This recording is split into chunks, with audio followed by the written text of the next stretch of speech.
Hi everybody, this is Joe with Joe's Premium Firewood, bringing another fun-filled, exciting video.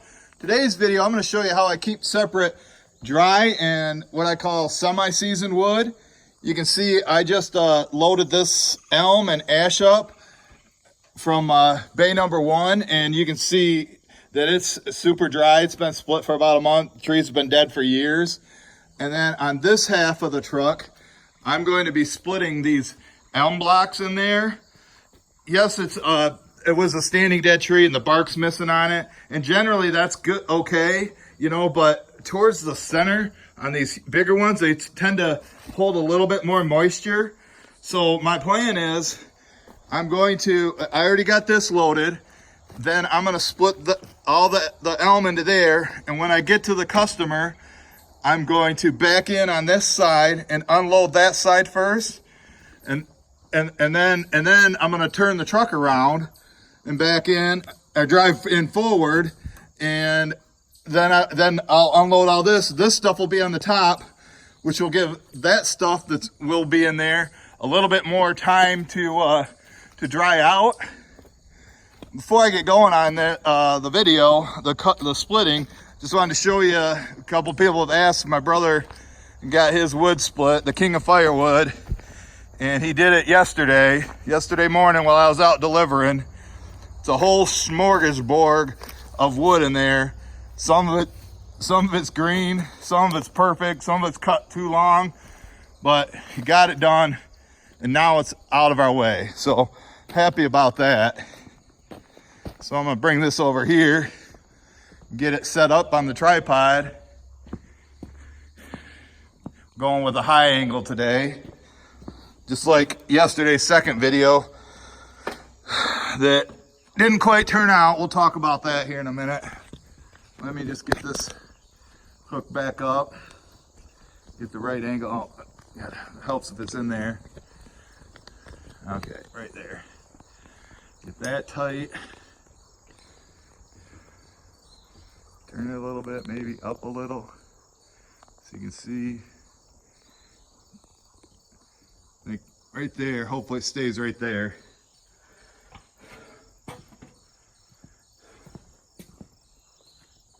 So yesterday, you guys noticed I ended up publishing 2 videos. I was just gonna publish the second one today, so it would give me a break so I could just work instead of taking time. You know, it does take a little extra time to make these videos, you know, getting everything set up. But it's funny, you know, the first video that I uploaded, I mentioned Brady, and I was talking about his tablet and how it doesn't have any memory, you know, and the 2 videos I watched on his channel, they got cut off in the middle of the video, you know, and I guess karma just bit me in the ass, because that's what happened to mine. I thought somebody tried calling, but I always put my phone on Do Not Disturb. But what Back 40 Firewood said, and I think that's what happened, is that I ran out of data. You know, I'm always deleting videos and photos, but it goes into, on an iPhone, it goes into a backup file, and you have 30 days if you want to change your mind, if you want to get a photo or video back. Well, I hadn't cleared that up and deleted it in a long time. I went to it yesterday, and there was 569 pictures and videos in there, which I'm sure ate up all my data, and that's why the video only lasted like 5 minutes. It was like a 25 minute long video, you know. It would have been your Friday night entertainment, but instead I got to make a new video today, and that's what this is. So I don't know how long it's going to be, probably 18, 20 minutes, something like that. But if you're new to this channel, I make all firewood related videos, obviously with the channel name. And if you'd be so kind to hit that subscribe button, if you like what you see, you know, if you like watching people, you know, work hard, you like watching people struggle while they work, you're at the right channel. Sometimes everything goes smooth, but, you know, in this business, if you ever did it, you know, it's not always like that. So I think I'm going to go ahead and fire this up. I'll pause for the thumbnail picture. It's one thing you got to do. You know, I ran it enough yesterday, so turn on the gas, hit the choke. Gonna be the first pull, Brady? What you think? Smoke!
gonna take me another probably 20-30 minutes to get this all filled out and then ready for delivery. Just wanted to let you guys know I run a Facebook group called Firewood Sellers. Been a lot of drama there lately. I don't know, it becomes a pissing contest between people. They just don't get along, and if you don't do the firewood their way, you're doing it the wrong way. So, you know what? I don't care how anybody does it, bag it, whatever. Just, you know, don't tell people what to do. Like I say, I sell by a truckload. Some people say that's wrong, you know. It works for me, you know. I'm just selling tons of it. Like I say, I can't keep up. Look, that's all I got left in there, and there's maybe 1 truckload. That's probably 2 truckloads, and then there's 1 truckload in bay number 2. So I've been getting a lot over at Gary's, and I think that's what tomorrow's Saturday video is going to be, of me going over there and splitting oak into his truck, my truck, and then I'm going to come back and split it again. I know there's rain on the way, so I hopefully I don't get caught in the rain tomorrow, you know. So all right, thanks for sticking it out to this long. I know you're still here, Jake Morris, Jake Kellogg too, and a lot of you guys say you watch all the way to the end. I think James Gardner and Brooks, Brooks is your last name, I can't think of your first name right now, but check out some of these videos at the end, and if you would, share some of my videos. Maybe this isn't your favorite one, but get it out there. Like I say, I desperately need to get to 1,000 subs. I'd really appreciate it. All right, folks, we'll see you guys at the next one.